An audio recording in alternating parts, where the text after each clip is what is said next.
నమస్తే. Hyderabad central university భూముల మీదనే ఇంకా గొడవ కొనసాగుతున్నది. జస్ట్ ఇంతకుముందే కేటీఆర్ ప్రెస్ మీట్ పెట్టాడు. ఆయన ప్రెస్ మీట్లో ఇది ఒక పెద్ద స్కామ్ లాగా చెప్తూ వస్తున్నాడు. ఒక పొలిటికల్ బాంబు పేల్చబోతున్నా నేనని ఇవాళ ఆయన ప్రెస్ మీట్ పెట్టడం జరిగింది. దీని వెనకాల బీజేపీ ఎంపీ ఉన్నాడు. ఆ బీజేపీ ఎంపీ పేరు నెక్స్ట్ ఎపిసోడ్లో నెక్స్ట్ ప్రెస్ మీట్లో చెప్తా అంటున్నాడు. అసలు ఏం జరుగుతున్నది, ఈ స్కామ్ ఏంటి, కాంగ్రెస్ వెర్షన్ ఏంటి మాట్లాడతా. నా ముందు అద్దంకి దయాకర్ గారు ఉన్నారు. దయాకర్ గారు నమస్తే. ఎమ్మెల్సీ అద్దంకి దయాకర్ గారు, సారీ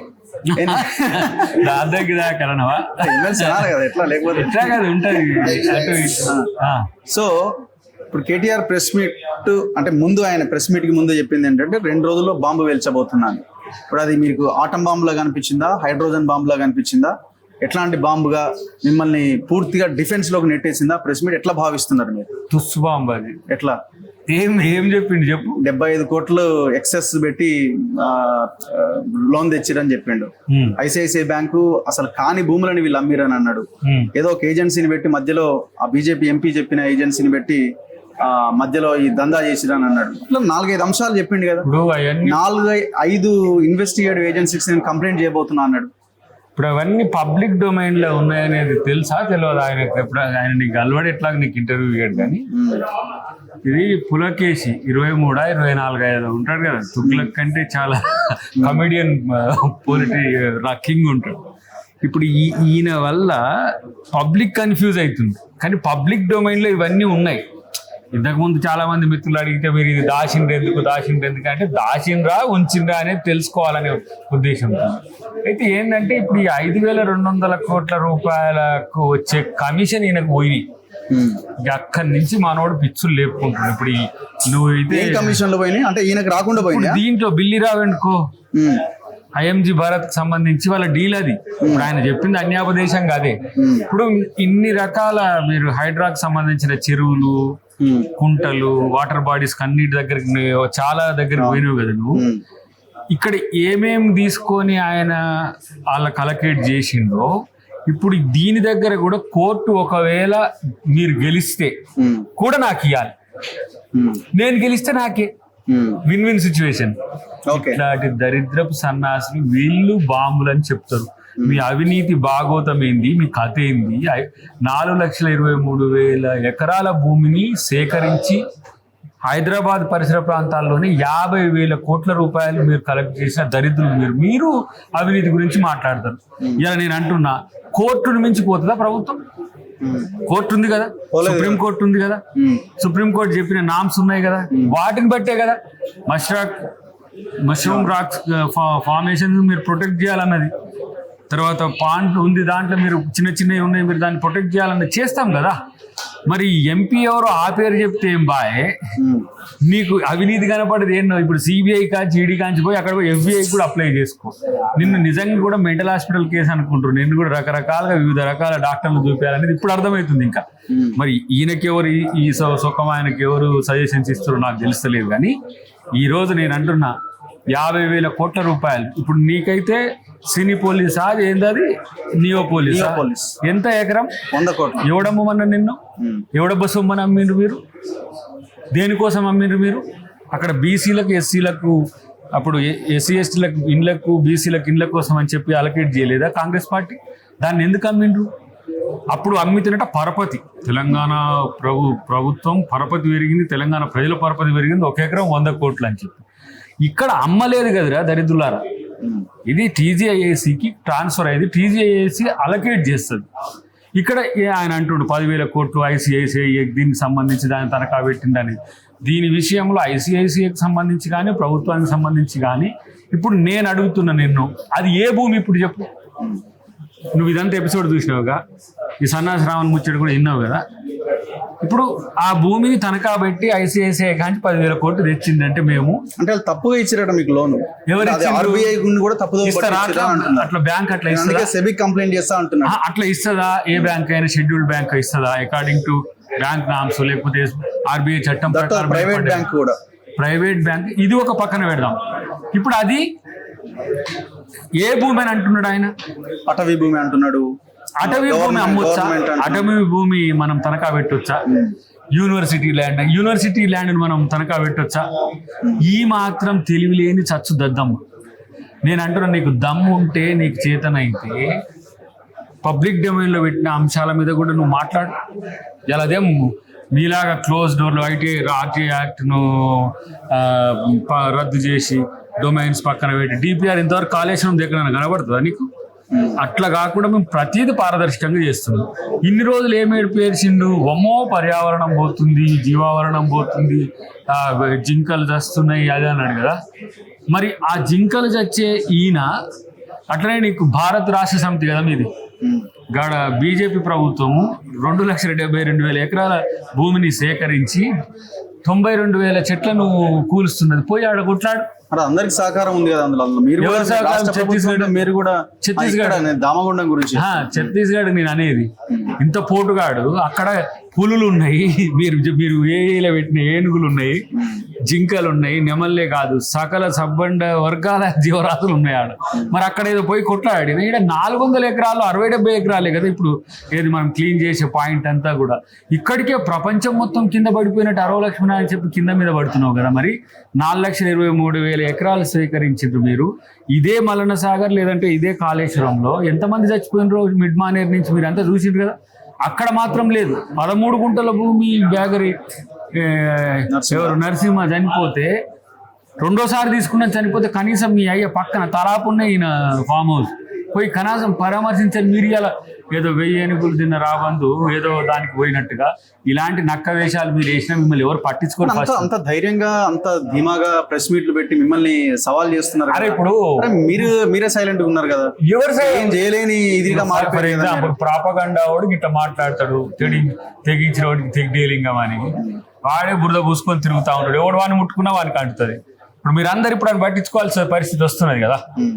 మాకు అవసరం ఏమన్నది ఇప్పుడు ఆయనకి ఇప్పుడు ఏదో ఏ డాక్టర్ చూపించాలనో, సైక్రియాట్రిస్టో, సైకాలజిస్టో లేకపోతే మెంటల్ హాస్పిటల్ చూపించాలనో తెలియను ఆయన దాన్ని మీరు ఎక్స్పోజ్ చేస్తూ ఉన్నారు.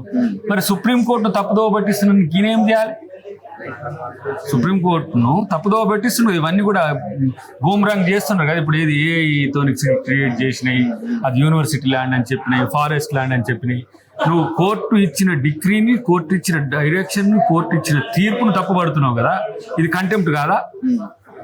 కాబట్టి ఎవరు పట్టించుకోలేదు. ఏంటంటే మీరు అంటున్నారు ఆయన 1000 ఎకరాలు కబ్జా పెట్టిర్రు అని మీరే అంటున్నారు కదా.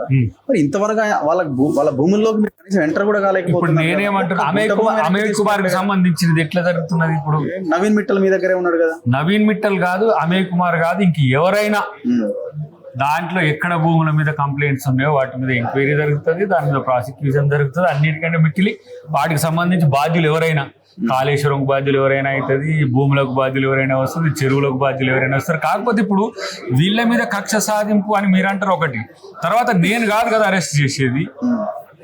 ఇప్పుడు ఇది ఉన్నది, ఏసీబీది ఉన్నది, వాళ్ళు చూసుకుంటారు.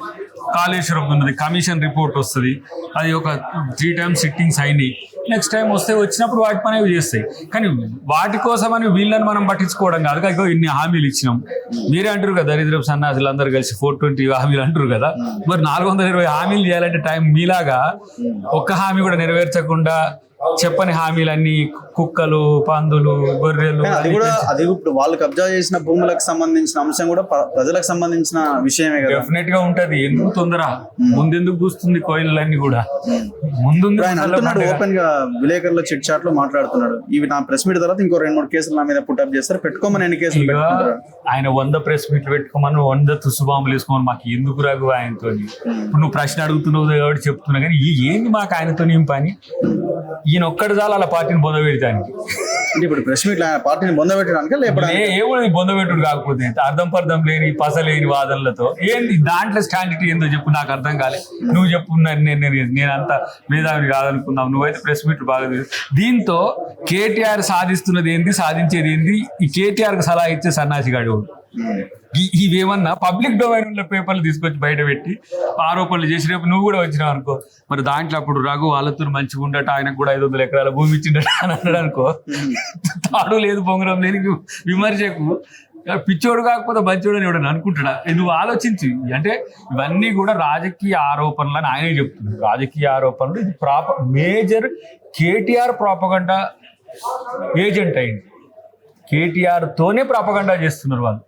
నేను చెప్తున్నా కదా ఇప్పుడు మా ఆవిడని అడుగు, మా పెద్దమ్మాయి అమెరికాలో ఉంటుంది కదా, చిన్నమ్మాయి ఇటు పంజాబ్లో ఉంటుంది, వాళ్ళిద్దరు కూడా అరే రేవంత్ అంకులే ఎందుకు ఇట్లా పర్యావరణం ఇట్లా చేస్తుంటాడు అంటే యూనివర్సిటీలో కాదు కాలేజీల పిల్లల వరకు కూడా పోయిండ్రు, అమెరికాల పిల్లల వరకు కూడా ప్రాపగండ చేసిరు దరిద్రులు. నేను మొన్న హెయిర్ సెలూన్కి వెళ్తే నార్త్ అబ్బాయి నన్ను అడుగుతున్నాడు, అరే అంత ఇది ఎట్లా చేస్తున్నారు దరిద్రుల అక్కడికి పోయి 2,72,000 ఎకరాలు ఏంటి దండకారణ్యంలో ఇలా ఎందుకు ఆడ వేట జరుగుతుంది, యుద్ధం జరుగుతున్నది.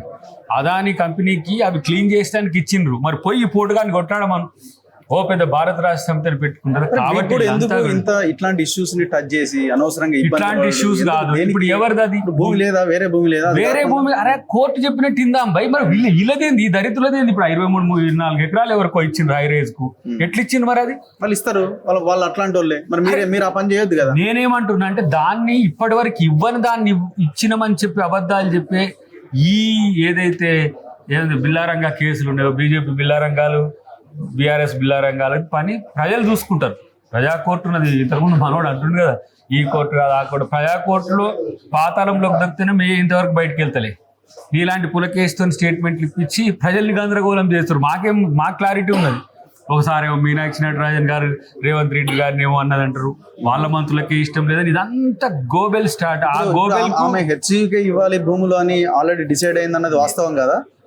అకార్డింగ్ టు కోర్టు, వారు కూడా కోర్టును కాదనలేరు కదా, కోర్టుకు సంబంధించిన ఉన్నాయి కాబట్టి దానికి సంబంధించిన అంశంలో విచారణ జరిపించుకుని నిజ నిర్ధారణ మా పార్టీ మేము చేసుకుంటాం కదా. ఇప్పుడు ఎవరు అబాండాలు వేస్తున్నప్పుడు కూడా వాస్తవం ఏంటని చెప్పి ఇంటి పెద్దని ఎట్లా అడుక్కుంటామో అన్ని రకాల యాక్షన్స్, అన్ని రకాల ఏమంటాము పర్సువేషన్స్ అయినాకనే అల్టిమేట్గా కోర్టులో ఉన్నది, సుప్రీం కోర్టులో బాగుంది. వాళ్ళు ఎట్లా చెప్తే అట్లా చేద్దాం. ఇప్పుడు ఆమె మీద సీనియర్స్ కంప్లైంట్ చేశారన్నది అవంతా ఉత్త ట్రాష్. ఇగో నేను ఏమంటున్నా, ఈ రాష్ట్రంలో జరుగుతున్నది మీరు పార్టీని చూసుకోండి కానీ గవర్నమెంట్ లో పార్టీలో మా దాంట్లో రివ్యూ ఎందుకు చేస్తారు? రేపు పార్టీ అధికారంలోకి మళ్ళీ రావాలంటే కూడా పార్టీ తీసుకునే నిర్ణయాలు, ప్రభుత్వం తీసుకునే నిర్ణయాలు డెఫినెట్ గా కోఇన్సిడెంట్స్ కావాలి, వాటిని మేమంతా కోఆర్డినేట్ చేసుకోవాలి. కాబట్టి రెండు పార్టీ ప్రభుత్వం వచ్చినప్పుడు పార్టీ కూడా తీసుకున్న పథకాల మీద ప్రొటెక్ట్ చేస్తుంది. అప్పుడప్పుడు సంబంధించిన అంశంలో ఇట్లాంటి వివాదాలు వచ్చినప్పుడు వాటి మీద వివరణ తీసుకుంటుంది. దానికి సంబంధించిన పర్సువేషన్స్ కూడా జరుగుతాయి. కాబట్టి ఆ విషయాల్లో వాళ్ళ యొక్క స్ట్రాటజీ చూస్తే నవ్వు వస్తుంది. అంటే ఏమంటున్నారు బయట డిస్కషన్ అంటే, మీనాక్షి నటరాజన్ హెచ్సికే ఇవ్వాలని ఆమె చెప్పేశారు ఆల్రెడీ. సరే అందరూ అభిప్రాయంతో ఉన్న రేవంత్ రెడ్డి మాత్రం నథింగ్ డూయింగ్, ఆల్రెడీ ఆ కేసు అయిపోయింది, అది ఆల్రెడీ ఇచ్చేసినాం, దాంట్లో వేలు పెట్టొద్దు అని అన్నాడు అన్నది ఒక చర్చ. గుర్తుపెట్టుకోండి రఘు, ఏఐసిసి కానీ, పిసిసి కానీ, పార్టీ కానీ, ప్రభుత్వం కానీ నిర్ణయాలు అనేది కలిసే జరుగుతాయి. చాలా మందికి తెలియని అంశాలు ఇవన్నీ. కాబట్టి మళ్ళీ వాళ్ళే అంటారుగా ఏం రేవంత్ నడచలేదని అంటాడు మనోడు హరీష్. ఏ రేవంత్ ఏం నడుచుడు అంత పైనుంచి నడిచిన మళ్ళీ రేవంత్ రెడ్డి గారు ఎట్లా అంటారు? ఒకవేళ రేవంత్ రెడ్డి గారితో నడిచినప్పుడు ఇంకా ముచ్చట ఎక్కడిది? కాబట్టి ఇవన్నీ కూడా పొంతన లేని వాళ్ళకి ఏం చేయాలనో అర్థం కావట్లేదు ఒకటి. రెండవది, ఉనికి కొరకు చేస్తున్న ప్రయత్నం తప్పితే దీంట్లో ఏమైనా స్టాంటిటీ ఉన్నదని నేనైతే అనుకోవట్లేను. ఇక ఇప్పుడు ఏంటంటే కొంచెం ఈ మధ్య కాలంలో వాళ్ళిద్దరు కిషన్ రెడ్డి, బండి సంజయ్ జర ఫాస్ట్ అయ్యేసరికి మనం వెనకబడిపోతున్నాం అని చెప్పేసి మల్లూరికి వచ్చేదానికి చేసిందే. కానీ ఒక మాట నేను అంటున్నా, వీళ్ళిద్దరిని కూడా బీజేపీ బీఆర్ఎస్, మీరు చేస్తున్నది వాస్తవమే అయితే సాధికారిక కమిటీ ఉన్నది, సుప్రీంకోర్టు పర్సువేషన్ ఉన్నది, మీ హ్యాండిల్స్లో పెట్టిన సోషల్ మీడియా పోస్టులు ఎందుకు డిలీట్ చేసింది? అది ప్రపంచానికి తెలవాల్సింది. కొన్ని వీడియోలు ఫోటోలు ఉన్నాయన్నది వాస్తవం. అబద్ధాలను ప్రచారం చేయడానికి దద్దమ్మలా మీరు సన్నాసులా? ప్రజాప్రతినిధులు గారా? మీడియా కథనాలు వేరున్నాయి, సోషల్ మీడియా కథనాలు ఉన్నాయి, ఈ దరిద్ర ఇన్ఫ్లుయెన్సర్ల కథనాలు వేరున్నాయి. ఇప్పుడు ఈ ఇన్ఫ్లుయెన్సర్ల కథనాలు మీ మీద ఇంపాక్ట్ చూపిస్తున్నాయి. మీ ఎజెండా ఇది కాకపోయినా వాళ్ళ ఎజెండాని మీరు ఎత్తుకోవాల్సి వస్తుంది. ఇది వస్తుంది కాబట్టి మెయిన్ స్ట్రీమ్ మీడియా దాన్ని తీసుకోవాల్సి వస్తుంది. ఆ మెయిన్ స్ట్రీమ్ మీడియా కూడా 2-3 దరిద్రం పాల్పడే కదా వాళ్ళకు. వాటిల్లో ఇవన్నీ కూడా ఒక క్రియేషన్ తప్పితే దీంట్లో ఏం కాదు. ప్రజలు ఏ విధంగా ఆలోచిస్తున్నారు? ఇప్పుడు నేను అంటున్నా 4 లక్షల ఎకరాలు పోయినా కూడా ప్రజలు భరించింది కానీ 400 ఎకరాలను ప్రజలు భరిస్తలేరని అనుకుంటున్నారు వీళ్ళు. ఒకవేళ అనుకుందాం, అది ఇచ్చినామా, పోనీ ఎవరికైనా అసైన్ చేసినామా?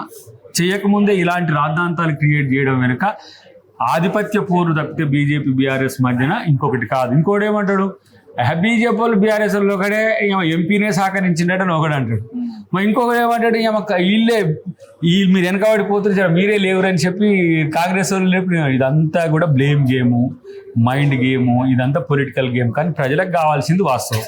ఒక మేధావి ఇంటర్వ్యూలో చెప్పిండు నాతో, ఎవరా మేధావి అంటే ప్రొఫెసర్ హరగోపాల్ గారు. అవును, అన్ని రాష్ట్రాల్లో ఆయా కార్పొరేట్ సంస్థల చేతిలో ఆ రాష్ట్రాలు ఉంటే ఓన్లీ తెలంగాణ ఎక్స్క్లూజివ్ గా రియల్ ఎస్టేట్ మాఫియా చేతుల్లో ఉంది రాష్ట్రం అని. రియల్ ఎస్టేట్ వాళ్ళ సెంట్రిక్ గానే ఇక్కడ రాజకీయాలు. రియల్ ఎస్టేట్ అనేది కొలాప్స్ చేసింది రేవంత్ రెడ్డి గారు. గౌరవ హరగోపాల్ గారికి నేను నా విన్నపం ఏంటంటే, ఇప్పుడు రియల్ ఎస్టేట్ హైదరాబాద్ లో కొలాప్స్ అవుతుంది అంటుంది వీళ్ళు కదా, వీళ్ళ ఏజెంట్లు అందరు. రియల్ ఎస్టేట్ చుట్టూ వచ్చే పరిస్థితి వచ్చినప్పుడే వారు ఒక అప్పీల్ చేసిండ్రు మంత్రుల కమిటీకి.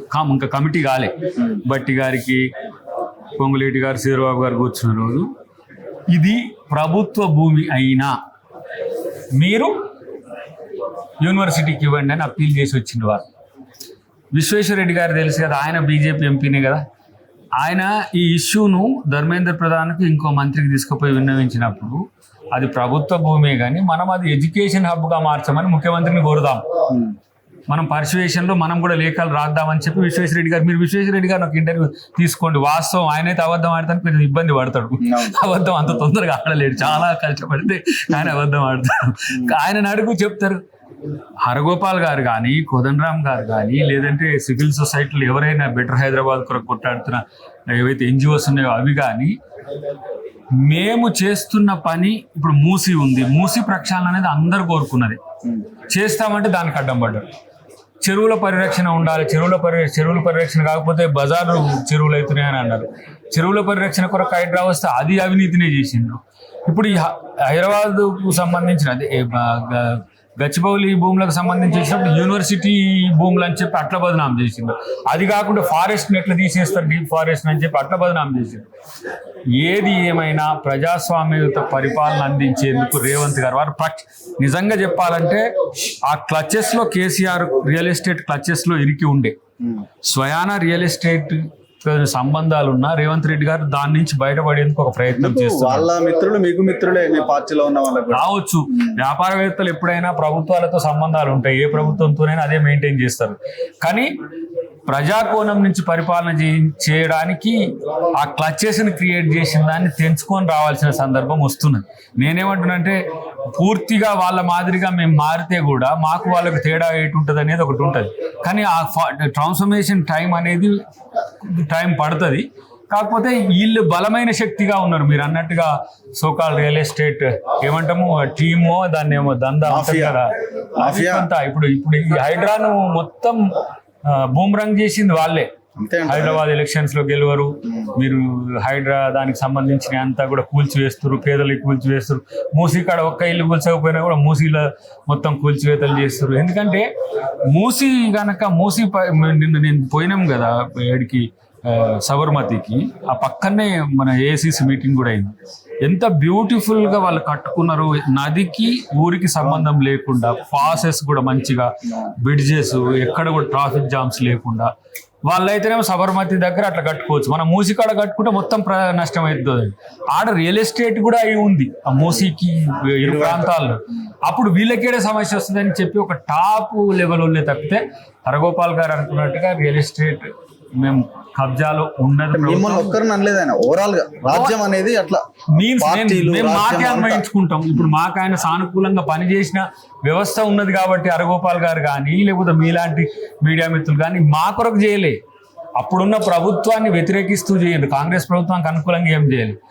ఆ రోజున ప్రశ్నించిన వారికైనా మేము సమాధానం చెప్పాల్సింది ఏంది. లేకపోతే ప్రజా సంఘాలు కొన్ని ఉన్నాయి, కొన్ని వామపక్ష సంఘాలు ఉన్నాయి, వాళ్ళు కాంగ్రెస్తో సపోర్ట్ లేకపోయినా వాళ్ళ అనుమానాలకు మేము సమాధానం చెప్పాలి. కాబట్టి నిజం భవిష్యత్తులో తేలుతుంది. కానీ వీళ్ళ మాటలు మాత్రం నమ్ముతారని మీరు అనుకోకండి. ప్రజలకు మీరు కూడా వాళ్ళ మాటల మీద ఒక ఇంత కన్నేసి ఉంచండి. ఏమో అంటారు కదా, ఏదో జవహర్లాల్ నెహ్రూని నువ్వు ఈ హాస్పిటల్ జాయిన్ గా అన్నాడు, అట్లాంటి కేసు ఇది కేటీఆర్. కాబట్టి